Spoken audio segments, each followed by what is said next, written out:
The White Album at Amazon.com. Please welcome a very funny guy, Lewis Black.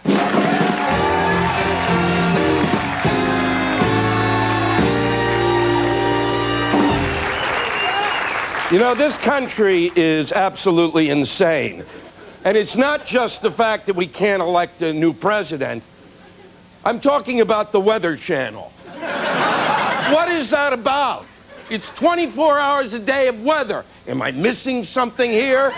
It's weather. You want to know what the weather is? You open a window, you stick your hand out. Your local weather person who's looking out a window can't tell you anything about the weather. We don't even know where these people are. They could be in a bunker in Costa Rica. We don't know. They're printing money down there. They tell us what the dew point is. I live in New York City. Concrete doesn't have a dew point. The reason you actually would watch the Weather Channel is when you left the weather area, as I did in April, New York, to fly to another one, Detroit. It's nice to know what the weather is so you know how to pack. They told me it was going to be 68 and sunny. It was snowing. That's not even close. You're not even in the ballpark.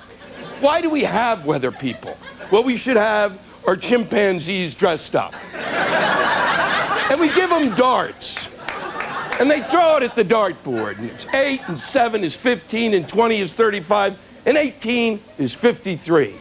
The chimp says it'll be 53. And then you'll go outside and it'll be 92, but you can go, well, what are you going to do? The weatherman's a chimp.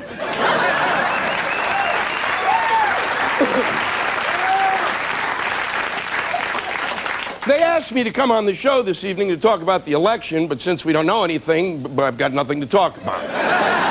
So I thought maybe I'd just stand here for 2 minutes and we'd all just think about it.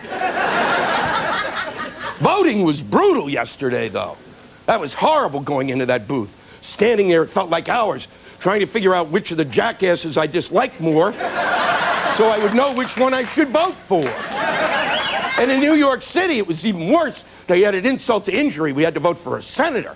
We had a choice between Lady Macbeth or a 12-year-old.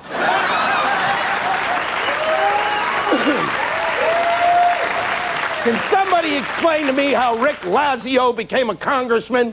How is that possible? What was he running against? An otter? And people say, well, we can't vote for the otter. You're going to have to go and get it and chase it and bring it back. I left that voting booth. I felt so badly about myself. I felt like I feel when I've touched myself too much. The only good thing about voting is that the days that follow, no matter how bad a day is, you can think, well, at least I don't have to vote today. I guess I could have voted for Nader, but why? What kind of a candidate was that? What would you vote for him for? So you could have better warranties on your household appliances? And now the fate of the country is in the hands of Florida.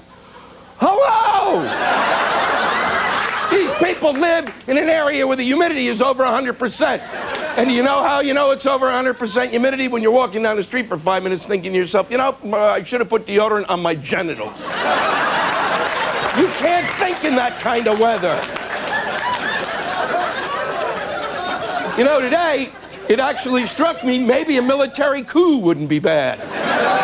Get the army on the street yelling, go back to your homes, everything will be okay. Coup! It sounds almost festive, doesn't it?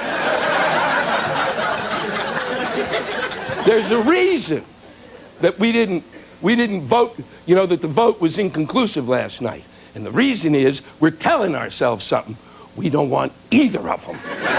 Okay? These are very strange times, and they call for strange men. And I think there's no one stranger than Dan Quayle. I think it's his time. He's a funny guy, and we need a good laugh at this point. And Dan's the man. Here's a man who went to American Samoa, to an island called Pago Pago, and he, of course, called it Pogo Pogo. He said to the Samoans, whose culture had been there for years and years and years, he said, you all look like happy campers to me. Happy campers you are. Happy campers you've been, and as far as I'm concerned, happy campers you'll always be. He's very, very lucky that those Samoans showed restraint and didn't eat him. which would have been the correct response. I say, Dan Quayle, his time has come. Thank you and good night. Fine thinking. Great job. Louis Black, everybody. We'll take a break. We'll be right back.